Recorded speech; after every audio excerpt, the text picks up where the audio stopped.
팔은 어떻게 두꺼워질까요? 이 영상이 끝나면 저는 여러분들이 팔을 훈련하는 방식을 100% 바꿀 것이라 장담합니다. 여러분들은 대부분 비효율적인 팔 운동을 하고 있다는 사실을 알고 계신가요?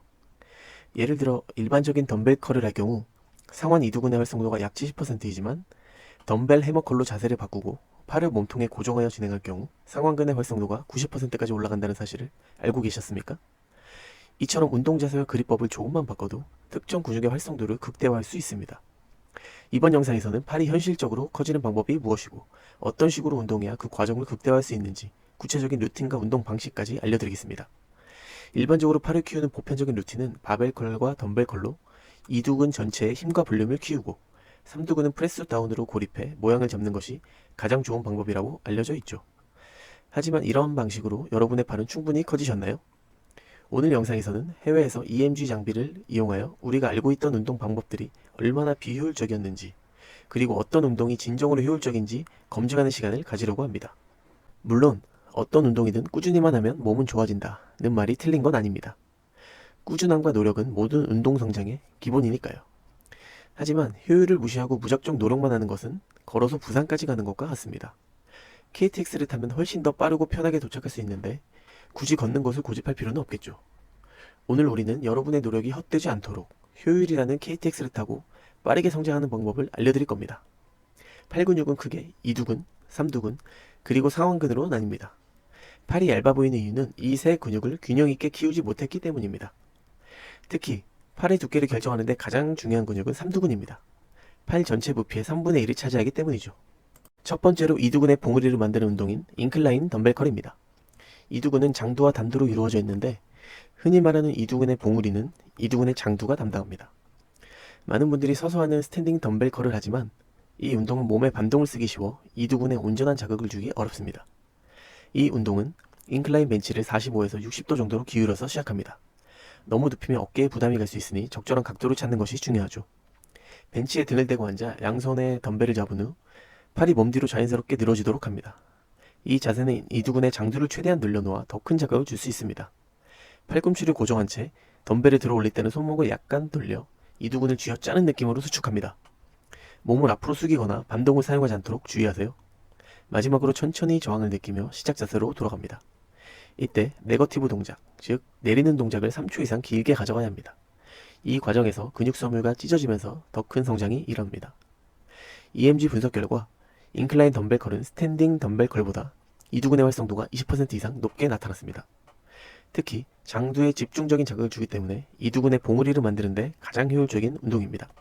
두 번째는 팔의 너비를 넓히는 운동인 케이블 크로스 바디 해멀컬입니다. 팔의 두께만큼 중요한 것이 너비입니다. 팔을 정면에서 봤을 때 얇아 보인다면 상완근이 발달하지 않았기 때문일 가능성이 높습니다. 상완근은 이두근 아래에 위치해 이두근을 밀어 올려 팔을 더 두껍게 보이게 합니다. 이 운동은 케이블 머신 앞에 서서 로프 핸들을 잡고 시작합니다. 손은 해머 그립, 즉 손바닥이 서로 마주보게 잡고 팔을 몸통 옆에 고정하세요. 팔꿈치를 고정한 상태에서 팔을 가슴 쪽으로 끌어당깁니다. 이두근이 아닌 상완근에 힘이 들어가는 것을 느끼며 천천히 수행해야 합니다. 동작 시 몸통을 돌리거나 어깨를 사용하지 않도록 오직 팔꿈치만 접었다 펴는 느낌으로 진행해야 상완근에 정확한 자극을 줄 수 있습니다. EMG 분석 결과 일반적인 해머컬과 비교했을 때 케이블 크로스바디 해머컬은 상완근의 활성도를 30% 가까이 더 높이는 것으로 나타났습니다. 이는 몸의 중심선을 가로지르는 동작이 상완근에 더 큰 부하를 주기 때문입니다. 팔의 너비를 채워주는 이 운동을 루틴에 추가하면 즉각적인 시각적 효과를 볼 수 있습니다. 세 번째는 팔 전체 부피를 키우는 핵심 운동인 클로즈 그립 벤치프레스입니다. 앞서 말했듯이 팔의 부피는 삼두근이 대부분을 차지합니다.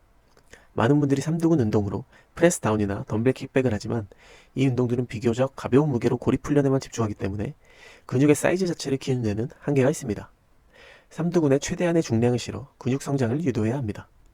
이 운동은 바벨을 어깨 너비보다 좁게 잡고 시작합니다. 이때 손목에 부담이 가지 않도록 손목을 곧게 유지하는 것이 중요합니다. 벤치에 누워 바벨을 들어 올린 후 팔꿈치를 옆으로 벌리지 않고 몸통에 가깝게 붙인 상태로 내립니다. 가슴을 살짝 터치할 정도로 내린 후 삼두근의 힘으로 바벨을 올려 팔꿈치로 완전히 펴 삼두근을 강하게 수축합니다.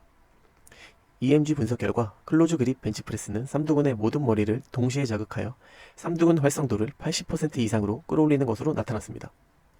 이는 벤치 딥스나 킥백 같은 고립 운동보다 훨씬 강력한 자극을 줍니다. 또한 이 운동은 다관절 운동이므로 더 무거운 무게를 다룰 수 있어 근력과 근비대를 동시에 잡을 수 있습니다. 오늘 배운 3가지 운동만으로도 여러분의 팔은 훈련 방식이 완전히 달라질 것입니다. 이 3가지 운동을 하나의 루틴으로 구성하여 단 하루 만에 전에 없던 팔의 펌핑감을 느껴보세요.